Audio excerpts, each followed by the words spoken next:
अस्सलाम वालेकुम। उम्मीद करती हूँ कि आप सब बिल्कुल ठीक होंगे। तो आज की असाइनमेंट नंबर 2 है EDU 501 के लिए। तो सबसे पहले तो क्वेश्चंस को समझना है आपने, ठीक है। टोटल मार्क्स 20 हैं और आपको पता है कि आपने टाइम्स न्यू रोमन जो है राइटिंग फॉर्मेट यूज़ करना है और फ़ॉन्ट साइज़ जो है इसका वो है 12।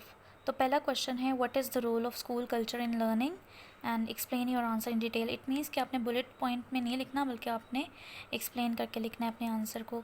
तो सबसे पहले अगर आप स्कूल कल्चर की थोड़ी सी डेफिनेशन लिख दें 3-4 लाइंस में और उसके बाद आप उसके रोल पे आएँ तो ये बहुत ज़्यादा अच्छा होगा, ठीक है। लेकिन ये नहीं कि अब आप सारा आंसर जो है वो स्कूल कल्चर पे ही लिख दें। और उसके बाद सेकंड क्वेश्चन है how can you nurture a positive school culture in your school and explain your answer. तो इसका मतलब ये है कि आपने दोनों आंसर्स को एक्सप्लेन करना है, ठीक है। अपने पॉइंट्स को आपको जो लगता है कि ये वो वेज़ हैं जिनसे आप पॉजिटिव स्कूल कल्चर जो है वो डेवलप कर सकते हैं अपने स्कूल में, तो आपने उनको थोड़ा सा एक्सटेंड करके लिखना है। अब आते हैं फ़ाइल की तरफ। तो आप नेट से कोई भी डेफिनेशन उठा लें या अपने से आप कोई डेफिनेशन लिख सकते हैं, ठीक है। तो ये मैंने एक डेफिनेशन जो है वो लिखी है। उसके बाद आप जो है वो रोल ऑफ स्कूल कल्चर पे आ जाएं। तो ये कुछ पॉइंट्स हैं, आपने इनको अपने वर्ड्स में थोड़ा सा एक्सपेंड करना है, ठीक है। तो पहला जो है उसमें आप स्लो लर्नर्स को डिस्कस करें, क्योंकि देखें हमने लर्निंग पे फोकस करना ज़्यादा, और लर्निंग जो है वो स्टूडेंट सेंटर्ड होती है हमेशा। तो इसलिए आपने स्टूडेंट्स के बेनिफिट्स के लिए जो वर्ड्स हैं वो यूज़ करने हैं। सेकंड जो है वो by appreciating and acknowledging the hard work that is put in by teachers. तो जाहिर सी बात है, जब टीचर्स को जितना अप्रिशिएट किया जाएगा उतना ही वो ज़्यादा हार्ड वर्क करेंगी और उतनी ही ज़्यादा जो है वो स्टूडेंट्स की लर्निंग ज़्यादा बेटर होती जाएगी। उसके बाद आपने लिखना है जी constantly looking for opportunities to enhance the teaching capabilities. तो फिर से अगर टीचिंग कैपेबिलिटीज़ जो है वो इन्हेंस होंगी तो दोबारा से जो टीचर्स हैं वो स्टूडेंट्स पे फोकस करेंगी।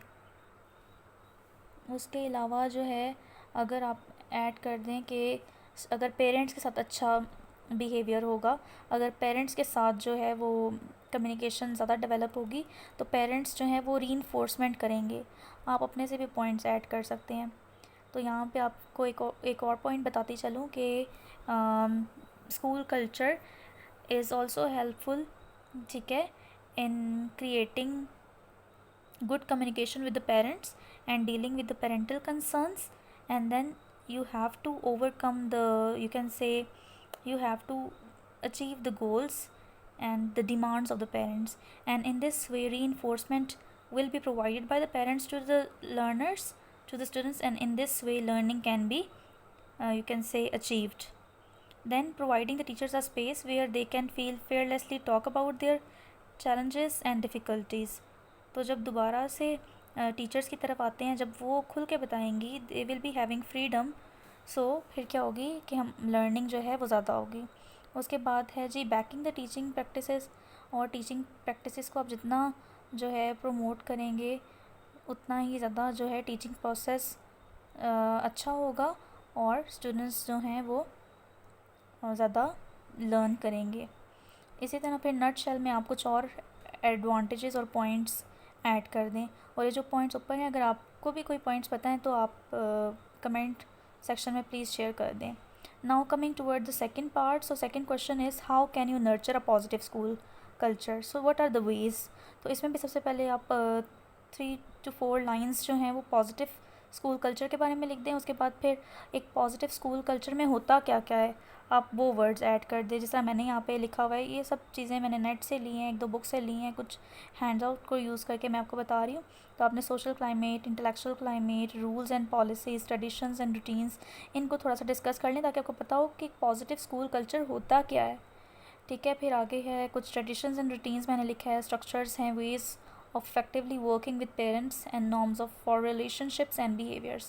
And now coming toward the ways, so be thoughtful, you have to take good decisions, you have to see what is the situation और फिर उस situation के according कैसे चलना है। be inclusive means to say कि हर student एक जैसा नहीं होता, ठीक है। आपने हर student को according to his mental level जो है वो आपने अपॉर्चुनिटीज़ प्रोवाइड करनी है, और दूसरा जो उनकी डिमांड्स हैं और जो उनको जैसे पढ़ना अच्छा लगता है आपने उनको देखना है, ठीक है।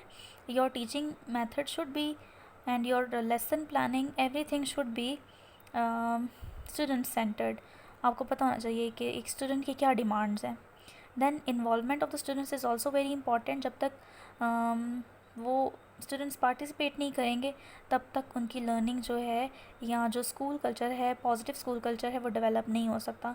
Similarly you have to build relationships with the students and then you have to challenge yourself, you have to deal with all the hurdles in the way of your, you can say, objectives, and then you have to become an advocate. You have to meet up with the students, you have to meet up with the parents, so you should be very very vigilant about the students and about the learning process.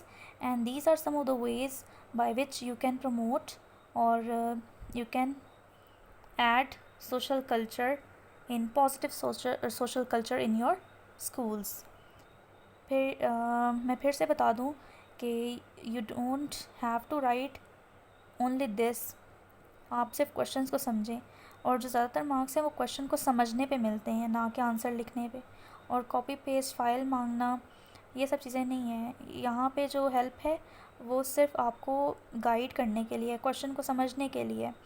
अब ये जो points हैं the ways, तो आप जो हैं अपने own ways भी लिख सकते हैं, ठीक है। And if you know anything better so you can also share in the comment section below. Thank you for watching, wish you good luck, अल्लाह हाफिज़।